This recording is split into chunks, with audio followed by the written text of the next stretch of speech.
A private plane has collided with a U.S. Army helicopter carrying nuclear weapons.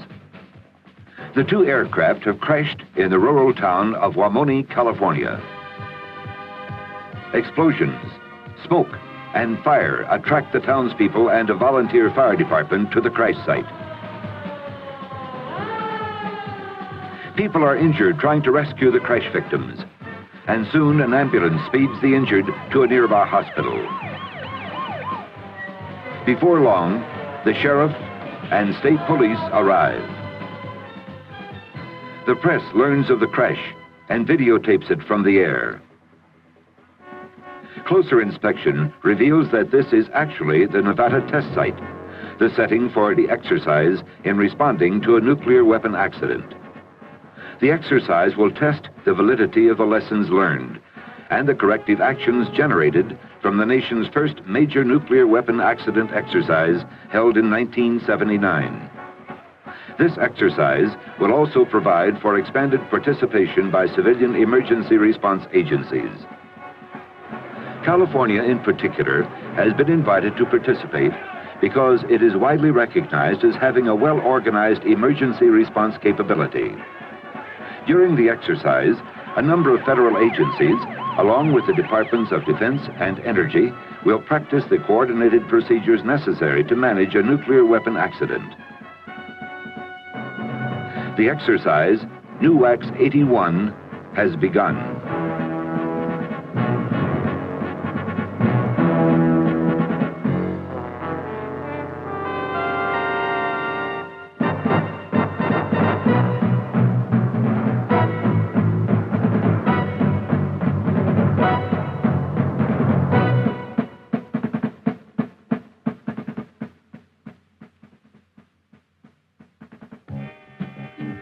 The plunging helicopter had transmitted a Mayday message, which was relayed to personnel in the National Military Command Center at the Pentagon.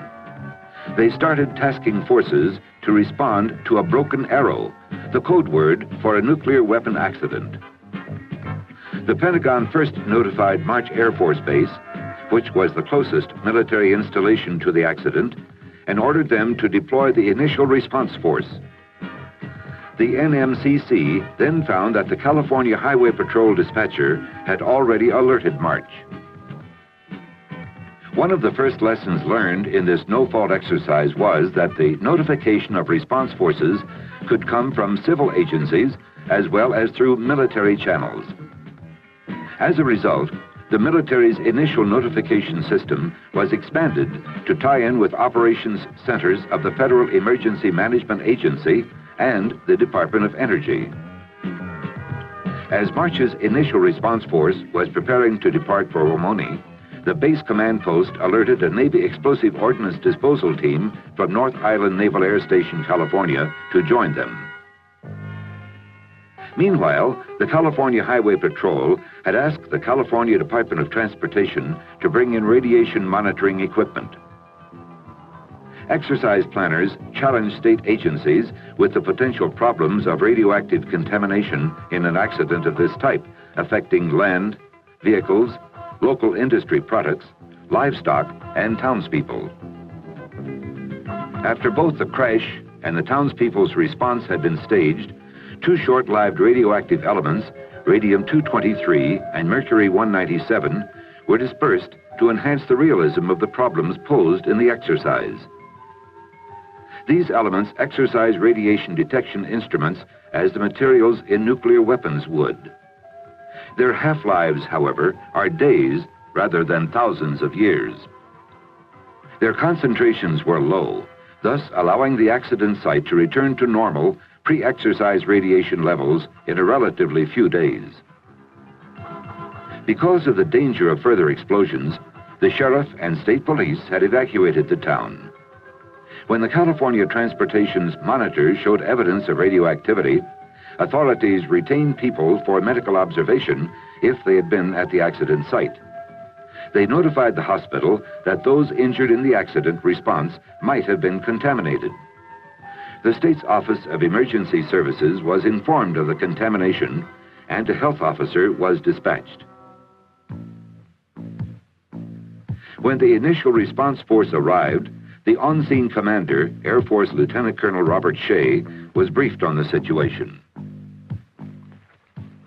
Upon initially responding, my first concern, of course, was exactly where the site was. My attention then turned to casualties. I wanted to know the status of casualties and fires, if there were any fires still up in the area. The policeman told me that they had already taken care of the casualties, that all the people that had been injured had been evacuated from the scene, and all the fires had been extinguished, and that all the fire department people that were in the area had been gotten out of the area. That allowed me to turn my attention then to establishing a security cordon around the area and radiological safety. One of his first duties was to secure classified material, but he had to contend with other immediate problems as well. The local townspeople expressed their concerns to his legal and public affairs officers. Throughout the exercise, an aggressive press demanded the authorities' attention. In this instance, the public affairs officer at the scene released a statement about the presence of hazardous but non-radioactive materials.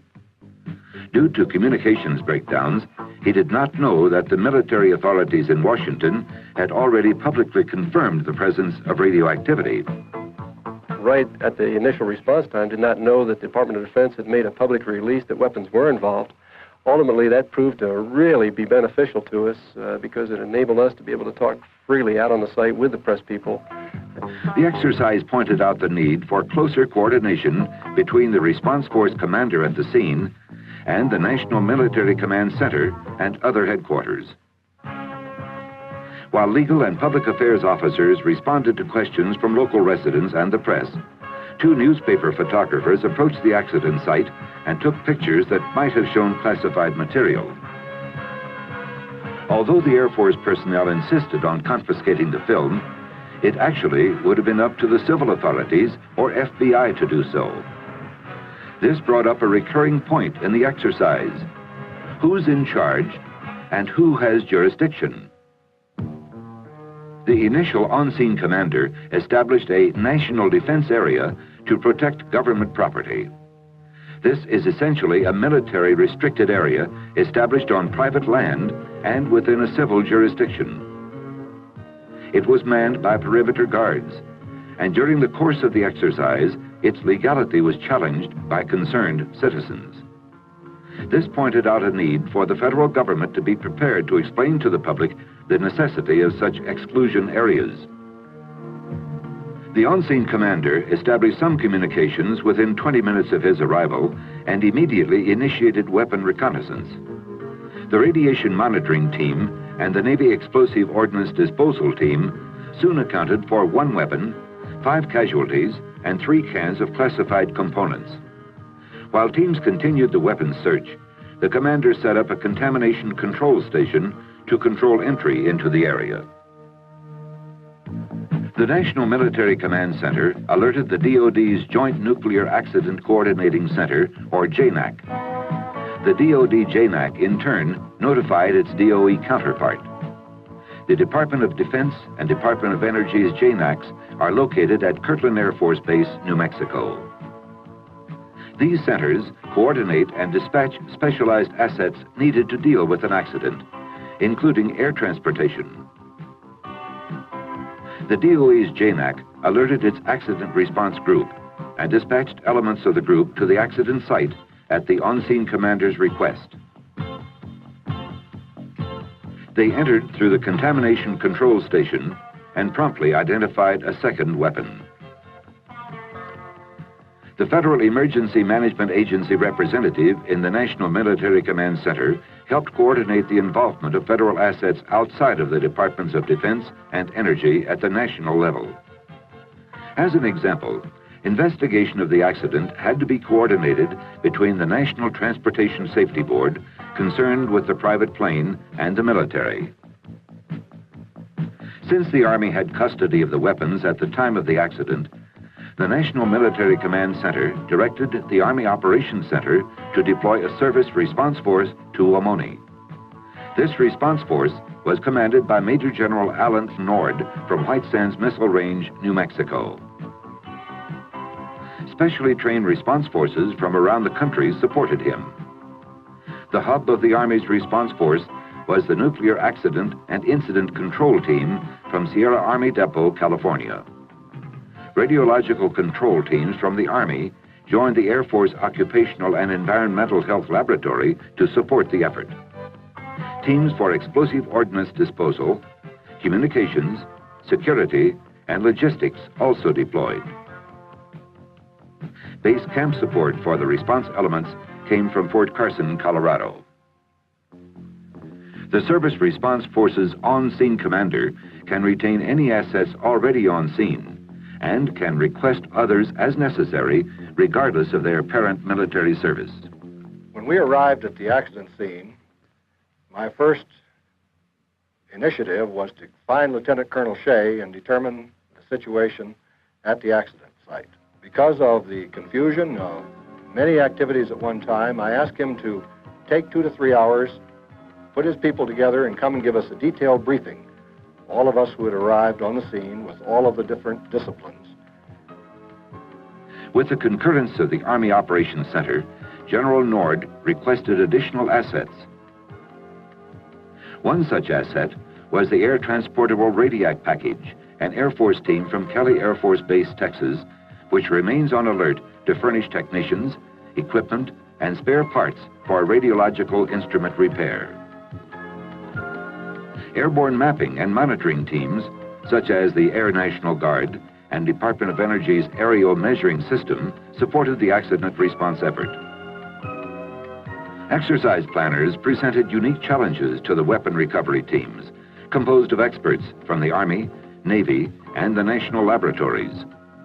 3 Army training weapons were used, representing 2 designed by the Los Alamos National Laboratory and 1 by the Lawrence Livermore National Laboratory.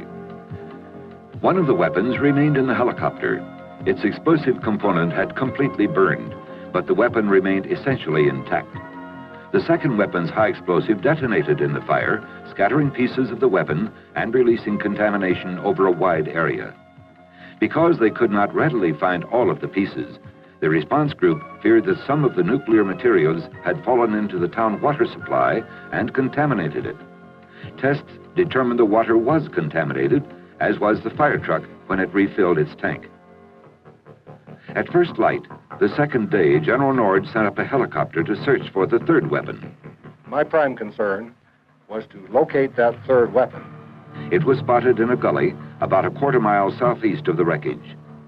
Although it was badly crushed by the impact, it had not detonated. Neither recovery teams nor a helicopter equipped with monitoring equipment found any contamination in that area. The existing national defense area had to be expanded to include this weapon. Recovery personnel called in specialized diagnostics teams. Using radiographs and conferring with designers back at Los Alamos, the team prepared a render-safe plan.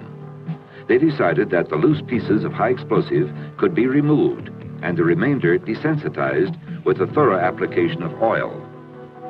But the question still remained: where should the weapon be taken? Weapon assembly plant personnel said they could not safely disassemble it at their facility. The Nevada test site director was contacted. Would he accept the weapon, destroy it underground, and thus dispose of it? Yes, if it could be transported safely. The problem then was how to safely package the mangled weapon and remove it from Wamoni. The decision was made to foam the warhead in place without removing it from its shipping container, using a foam specially designed for this purpose. The last step was to foam the weapon and its shipping container inside a jet engine pod for transportation. Federal and state officials helped the Service Response Force gain permission from the landowner to build an access road on his property. During the exercise week, these teams worked in a smooth, cooperative effort to meet the challenges. Exercise analysts recommended that in future recovery operations, the teams implement joint planning to include written procedures and to conduct dry runs under the direction of the Senior Explosive Ordnance Disposal Officer. Players discovered that a can containing classified components had been opened and that an item was missing. While personnel made a house-to-house search, the on-scene commander asked the Federal Emergency Management Agency to call the FBI. The FBI coordinated with the security forces and local authorities to help recover the souvenir. Communications caused a number of special problems. One, induced by the exercise artificiality of the Nevada test site location, was that no real commercial telephone system existed. In addition, sophisticated Department of Defense satellite communications assets, which would be provided in the event of an actual accident, could not be made available for an exercise at that time. Most problems resulted, however, from a combination of equipment incompatibility, equipment failure, and independently established communications centers. It was so difficult to establish a secure message capability that even after General Nord's arrival, secure messages had to be sent by courier to the nearest military base for transmittal. In the future, an immediate link needs to be available between the accident site and the various military and civil command centers to allow direct transmission of classified information. While each response element deployed with sufficient capability to satisfy its own needs, the composite requirements of the joint response effort at times overloaded the individual communications centers. The lesson is to identify and inventory the communications assets of each response element as it arrives, so that these assets might be shared when needed. Inventorying and sharing assets is also applicable to command and control, radiological safety and health physics, medical coordination, and public affairs. Leaders of these elements need to caucus to become aware of each other's responsibilities and assets. The DNA Nuclear Weapon Accident Response Procedures Manual catalogs available support and recommends procedures for responding to a nuclear weapon accident. Exercise NUWAX 79 demonstrated the need for this publication, and lessons learned from NUWAX 81 helped refine the manual. The problems of radiological contamination were interesting and varied. The possibility existed that the meatpacking plant and the produce market were contaminated, as well as the water supply and the cattle. Some of the injured rescuers and some of the firefighters received contamination. One resident expressed concern about the possible effects of radiation exposure on her pregnancy. The on-scene commander funneled most of these concerns through the California Office of Emergency Services to the proper state and local health agencies. The Federal Emergency Management Agency contacted the Food and Drug Administration with regard to contaminated food products. In addition, the commander's legal staff set up a claims office and handled problems such as those caused by impounding local products within the national defense area. It is evident that response forces must be prepared to meet a variety of legal problems, and that they will need experienced legal personnel to handle them.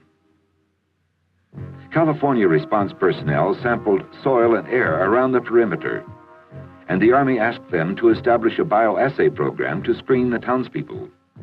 This brought to light the need for more effective coordination among military, federal, and state radiation control elements. Data collected should be pooled and reported in a standardized measurement unit.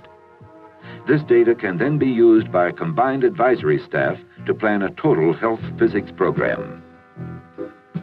Doctors with the response force need training in the coordination of various organizations responding to radiological health problems.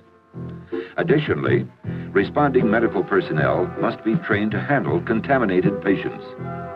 They should also be aware of the expertise available from the Army's Radiological Advisory Medical Team, which specializes in this type of health hazard. The public affairs officers of the various response agencies had established a joint information center at the base camp by the end of the first day of the exercise. They held frequent joint news conferences to keep news media representatives and townspeople informed. The center functioned in a cooperative manner, but demonstrated the need to revise some present planning.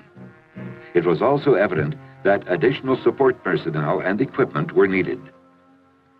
The aggressiveness of reporters and concerned citizens became a security problem for the on-scene commanders.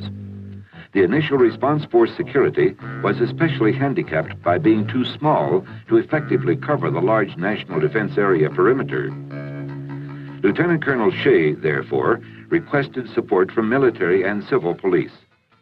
This security force must be capable of rapid augmentation and may need radiological protective clothing and equipment as well.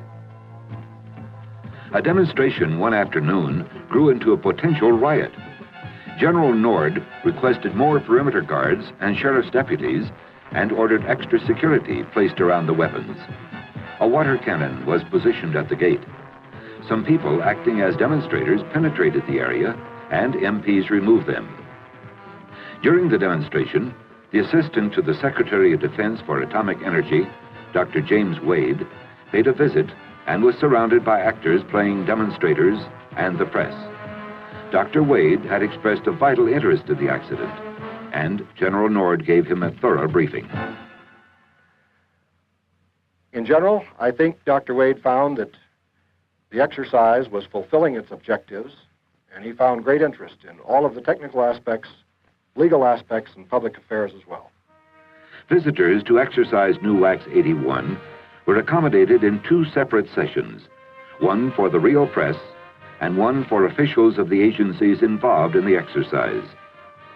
The exercise hosted foreign observers as well. All were treated to a grandstand view and briefings by the on-scene commanders and the exercise director, Brigadier General John Mitchell. A thorough radiation control program was in force for all participants, players, umpires, and control staff.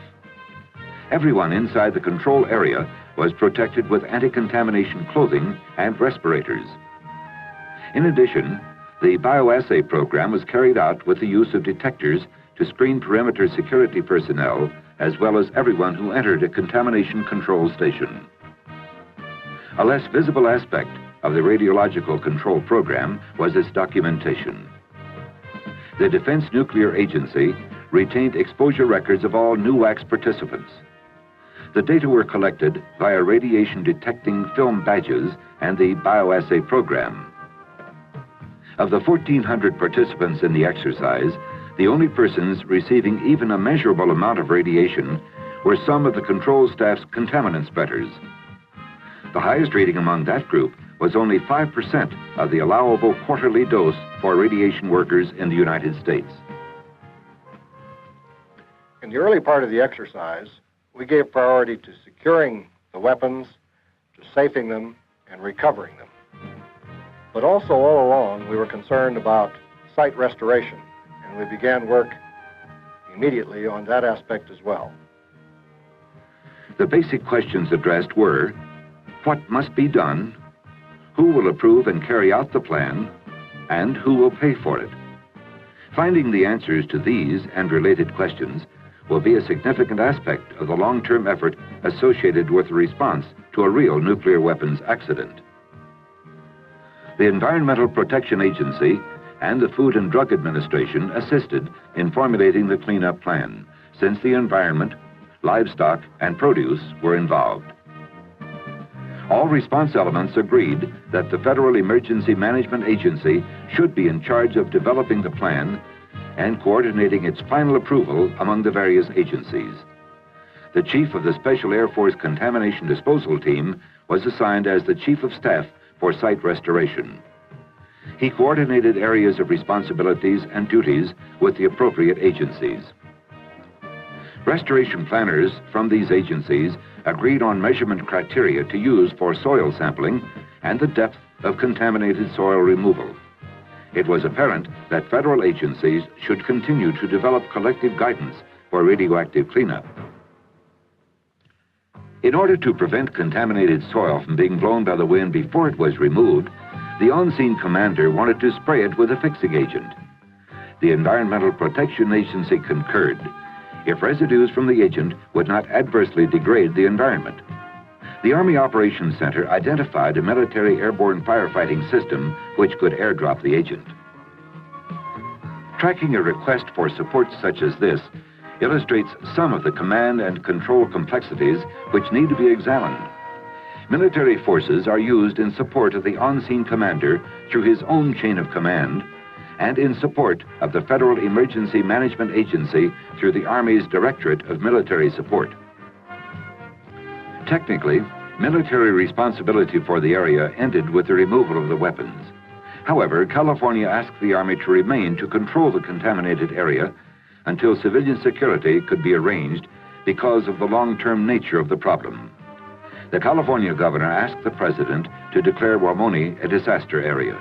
The president did so, thus releasing federal funds to be used for contracting a private security force.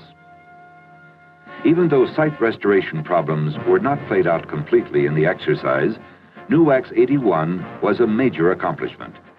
It brought together senior officials of many accident response organizations to make and implement critical decisions. It validated the lessons learned from NUWAX 79 and generated some new ones from the expanded participation of national, state, and local emergency response agencies. There will be more exercises involving simulated nuclear weapons accidents. A full schedule of field exercises, complemented by command post exercises, has been developed for implementation through the remainder of the 1980s. These no-fault exercises will continue to enhance the national capability to assess and solve the complex problems associated with an accident involving nuclear weapons.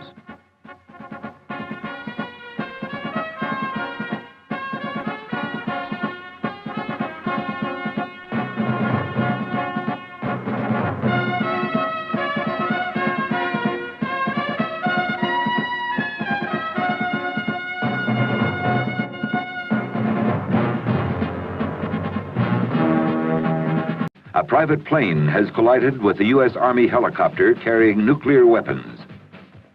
The two aircraft have crashed in the rural town of Wamoni, California. Explosions, smoke, and fire attract the townspeople and a volunteer fire department to the crash site. People are injured trying to rescue the crash victims, and soon an ambulance speeds the injured to a nearby hospital. Before long, the sheriff and state police arrive. The press learns of the crash and videotapes it from the air. Closer inspection reveals that this is actually the Nevada test site, the setting for the exercise in responding to a nuclear weapon accident. The exercise will test the validity of the lessons learned and the corrective actions generated from the nation's first major nuclear weapon accident. The plunging helicopter had transmitted a Mayday message, which was relayed to personnel in the National Military Command Center at the Pentagon. They started tasking forces to respond to a broken arrow, the code word for a nuclear weapon accident. The Pentagon first notified March Air Force Base, which was the closest military installation to the accident, and ordered them to deploy the initial response force. The NMCC then found that the California Highway Patrol dispatcher had already alerted March. One of the first lessons learned in this no-fault exercise was that the notification of response forces could come from civil agencies as well as through military channels. As a result, the military's initial notification system was expanded to tie in with operations centers of the Federal Emergency Management exercise held in 1979. This exercise will also provide for expanded participation by civilian emergency response agencies. California, in particular, has been invited to participate because it is widely recognized as having a well-organized emergency response capability. During the exercise, a number of federal agencies, along with the Departments of Defense and Energy, will practice the coordinated procedures necessary to manage a nuclear weapon accident. The exercise, NUWAX 81, has begun.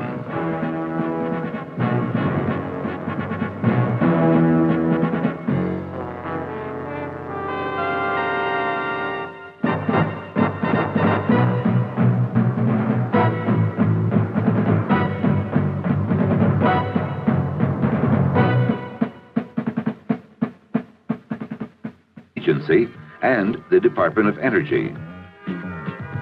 As March's initial response force was preparing to depart for Romoni, the base command post alerted a Navy explosive ordnance disposal team from North Island Naval Air Station, California, to join them. Meanwhile, the California Highway Patrol had asked the California Department of Transportation to bring in radiation monitoring equipment. Exercise planners challenged state agencies with the potential problems of radioactive contamination in an accident of this type, affecting land, vehicles, local industry products, livestock, and townspeople. After both the crash and the townspeople's response had been staged, two short-lived radioactive elements, radium-223 and mercury-197, were dispersed to enhance the realism of the problems posed in the exercise. These elements exercise radiation detection instruments as the materials in nuclear weapons would. Their half-lives, however, are days rather than thousands of years. Their concentrations were low, thus allowing the accident site to return to normal pre-exercise radiation levels in a relatively few days. Because of the danger of further explosions, the sheriff and state police had evacuated the town. When the California Transportation's monitors showed evidence of radioactivity, authorities retained people for medical observation if they had been at the accident site. They notified the hospital that those injured in the accident response might have been contaminated. The state's Office of Emergency Services was informed of the contamination, and a health officer was dispatched. When the initial response force arrived, the on-scene commander, Air Force Lieutenant Colonel Robert Shea, was briefed on the situation.